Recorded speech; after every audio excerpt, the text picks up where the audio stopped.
좋은 아침입니다. 우리 찬양하시면서 아침 제풀 함께 들으시도록 하겠습니다.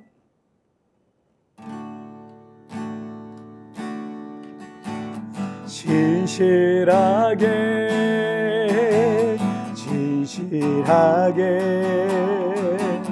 거룩하게 살게 하소서. 진실하게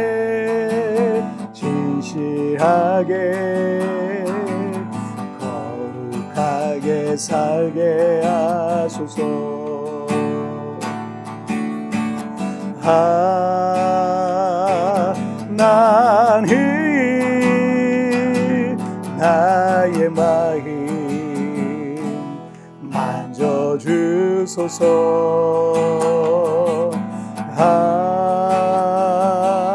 하나님 나의 영혼 새롭게 하소서.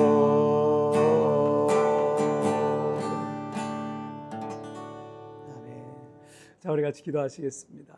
하나님 아버지 감사합니다. 오늘도 예배하며 이 하루를 시작합니다. 예배할 때마다 하나님 임재하여 주시고 나의 마음과 나의 생각과 나의 손과 발에 정말 하늘로부터 공급되어지는 그 힘과 능력을 경험하게 하여 주옵소서. 오늘도 하나님의 말씀에 나를 비춰보고 우리가 어떻게 살아가야 될지 깨닫게 하여 주옵소서. 감사하며 예수님의 이름으로 기도하옵나이다.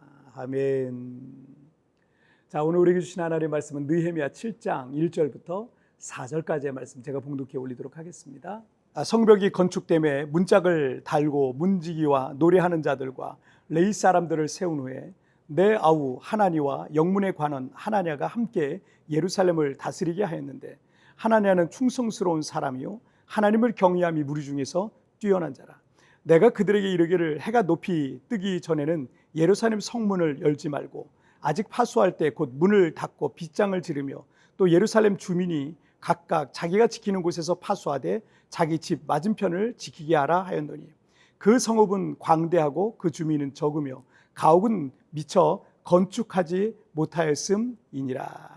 아멘. 제가 예전에 우리 남자 집사님들하고 1-2주일에 한 번씩 그 산악 자전거를 탔었는데, 이 코로나 이 팬데믹도 있고 어쩌다 보니까 잘 모이지도 못하고 그렇게 꽤 오랫동안 자전거를 안 탔었습니다. 그러다가 얼마 전에 몇몇 집사님들과 의기투합해가지고 다시 라이딩을 하기로 한 겁니다.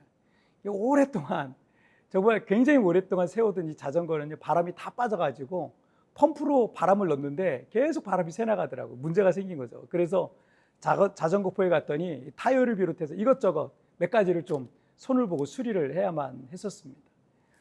참 이상하게도 무엇이든 오랫동안 사용하지 않으면 그게 뭐 자전거든 신발이든 옷이든 자동차든 그게 샀거나 썼거나 못 쓰게 되는 거예요. 요즘 운동화도 수십만 원에서 수백만 원 이르는 명품이 있다고 하는데, 그렇게 비싼 돈을 들여서 구입해서 잘 관리 안 하고 장롱 안에만 넣어두잖아요. 쓰지 않잖아요. 얼마 안 가서 고무 밑창도 떨어지고 나중에 신을 수가 없게 됩니다. 비싼 재료로 건축한 집도 사람이 안 살고 잘 관리를 하지 않으면 나중에 못 쓰게 됩니다. 때문에 건물이든 자동차든 그것이 무엇이든 잘 관리해 나가는 게 중요합니다. 느헤미야의 사명과 비전은 예루살렘 성벽 재건이었어요. 이 대적들의 엄청난 방해와 공작과 모함과 위협이 있었지만 수십 년간 이 지지부진하던 성벽 재건의 역사가 정말 단 52일 만에 완공된 겁니다. 그런데 이 성벽을 성공적으로 재건한 것만큼 중요한 것은 그 이후에 그 성벽을 어떻게 관리하고 유다와 예루살렘 공동체를 어떻게 지켜나가야 하는지가 사실은 더 중요한 겁니다. 오늘 말씀은 그 공동체를 어떻게 지켜나가야지에 대한 교훈 두 가지 중에 첫 번째 말씀을 좀 나누도록 합니다. 자, 첫째, 고결한 사람을 지도자로 세우라. 느헤미야는 유다의 총독으로 부임했지만 그는 아닥사스다 왕이 가장 신임하던 신하였기 때문에 이 성벽 공사를 완공했다면 다시 이제 왕국으로 복귀해서 왕을 섬기는 술관원으로서 일해야 했습니다. 그래서 아닥사스다 왕도 느헤미야에게 기한을 정해놓고 다녀오라라고 허락했던 거죠. 때문에 느헤미야도 영영이 예루살렘에 붙어 있을 수가 없었기 때문에 예루살렘을 관리할 사람을 세워둬야 됐습니다. 자, 2절을 한번 보시면 내 아우 하나니와 영문에 관한 하나냐가 함께 예루살렘을 다스리게 하였는데 하나냐는 충성스러운 사람이요 하나님을 경외함이 무리 중에서 뛰어난 자라. 자, 느헤미야는 예루살렘을 관리하고 다스릴 두 사람을 지목했는데 한 사람은 느헤미야가 페르시아 왕궁에 있을 때 그곳으로 찾아와 동족들이 예루살렘에서 환난을 당하고 있다는 소식을 전해준 그의 형제인 하나니였습니다. 또 다른 한 사람은 하나냐라는 사람인데 이 구절에서 하나냐는 충성스러운 사람이요 하나님을 경외함이 무리 중에서 뛰어난 자라. 자, 하나냐는 영문의 관원 출신이라고 소개되어 있죠. 영문이란 거는 원어적인 의미를 찾아보니까 궁전, 성체, 요새 같은 의미를 갖고 있었습니다. 그래서 하나냐는 왕궁 혹은 요새와 같은 성체를 방어하는 군대 지휘관 출신이었던 것으로 보입니다. 그러니까 예루살렘 성을 적들의 공격으로부터 방어하는 임무에 아주 적격인 사람이 하나냐라는 사람이었던 거예요. 그래서 느헤미야의 형제 하나니는 행정적 업무를 담당하고 또 하나냐는 예루살렘의 안보와 방위를 담당한 사령관으로 임명된 것으로 보입니다. 자, 2절에서 하나냐라는 사람에 대한 소개가 하나님을 경외함이 무리 중에서 뛰어난 자라라는 표현이 있죠. 여러분, 느헤미야가 지도자를 세우는 기준이 하나님을 두려워할 줄 아는 하나님을 경외하는 사람이었던 거예요. 아무도 보는 사람이 없어도 언제 어디서나 불꽃 같은 눈으로 우리를 살펴보시는 하나님을 두려워할 줄 아는 사람이라면 무엇이든지 믿고 맡길 수 있는 사람인 겁니다.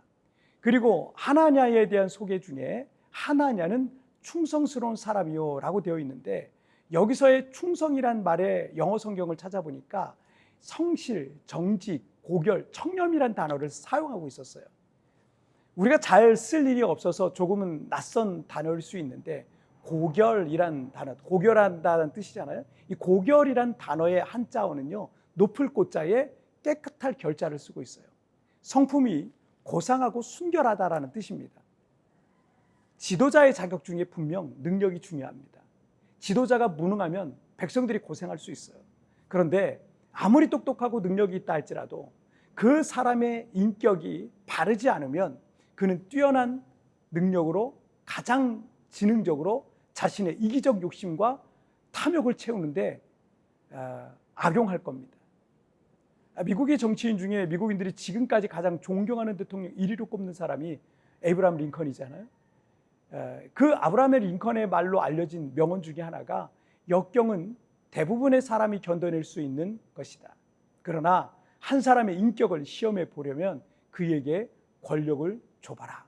그러니까 힘들고 어려운 일은 누구나 다 이겨낼 수도 있다는 거예요. 근데 그 사람에게 권력이란 거 하면 능력이란 걸 한번 줘봐라. 그 사람의 인격을 알 수 있게 될 것이다 라는 얘기죠. 여러분, 이 말을 누가 했는지에 대해서는 아직까지 주장이 엇갈리긴 하지만 링컨의 인품을 봤을 때 그가 충분히 했을 법한 말인 것 같습니다. 링컨이란 능력 있는 대통령이 원수를 품기까지 하는 훌륭한 인품까지 갖춘 사람이었다는 것은 결국 오늘날의 세계 최강대국이 된 미국의 역사에 지대한 영향을 끼친 것만은 분명합니다. 가끔 사람들은 대통령이, 국회의원이, 장관이, 정치인이 일만 잘하면 되지 무슨 사생활이나 과거의 실수에 연연할 필요가 있나 라는 말을 합니다. 그런데 그건 하나만 알고 둘은 모르는 것과 같습니다. 잘못된 인격과 정직하지 않은 사람이 큰 권력을 갖게 될 때 그것은 그에게 광인에게 무시무시한 무기를 들려준 꼴이 되는 거예요. 언제 어디에서 어떤 끔찍한 일이 벌어질지 모르는 상태인 거죠. 자, 그러면 누군가는 억울한 피해를 입게 되는 겁니다. 이것은 한두 사람이 억울한 피해를 겪는 게 아니라 그 지도자의 권력이 크면 클수록 그가 속한 공동체 전체의 미래에 엄청난 영향력으로 나타나게 될 것입니다. 그래서 우리 성도들이라도 정신을 똑바로 차리고 대통령도 뽑고 국회의원도 뽑고 지도자도 세워야 하는 겁니다. 아무나 하면 우리 자녀들이 살아야 할 국가의 미래가 비극이 될 수도 있기 때문에 그렇습니다. 때문에 느헤미야가 하나냐라는 사람을 예루살렘을 통치하고 고위 관리로 임명하게 된 것은 그가 예루살렘의 방위와 안보를 담당할 전문적 능력을 갖추었지만 하나님을 경외할 뿐만 아니라 고결한 인품을 갖춘 인물이었기 때문이었습니다. 지도자로서 능력과 믿음과 인품의 삼박자의 균형이 잘 갖춰진 사람이었던 겁니다. 고결한 사람을 지도자로 세우는 것이 우리가 속한 공동체를 지켜가는 첫 번째 비결인 겁니다. 자, 우리 같이 기도하실까요?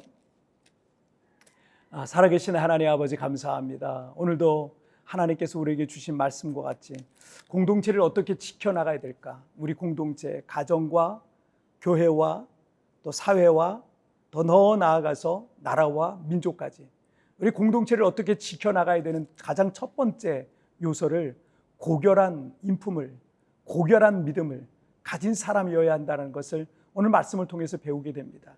하나님 아버지, 우리의 삶 가운데 정말 부족하고 어리석음이 있지만 그러나 고결한 성품을 가진 사람, 우리가 그런 사람이 되게 해주시고 또 우리가 뽑는 지도자가 바로 그런 사람을 뽑을 수 있도록 우리에게 지혜를 허락하여 주옵소서. 오늘도 우리와 함께 하시고 또 우리를 붙드실 그 하나님을 찬양하며 예수님의 이름으로 기도하옵나이다. 아멘. 여러분 티편에 나오는 오늘의 묵상 보시면서 개인적으로 묵상하시고요. 짧게라도 뜨겁게 기도하시면서 오늘 하루 주님과 동행하시길 바랍니다. 내일 우리 굿모닝 집회에서 뵙겠습니다. 여러분 승리하세요. 고결한 사람을 지도자로 세우는 것이 우리가 속한 공동체를 지켜가는 첫 번째 비결입니다. 내가 속한 공동체에는 나는 어떤 책임 있는 지도자로 살아야 하겠습니까?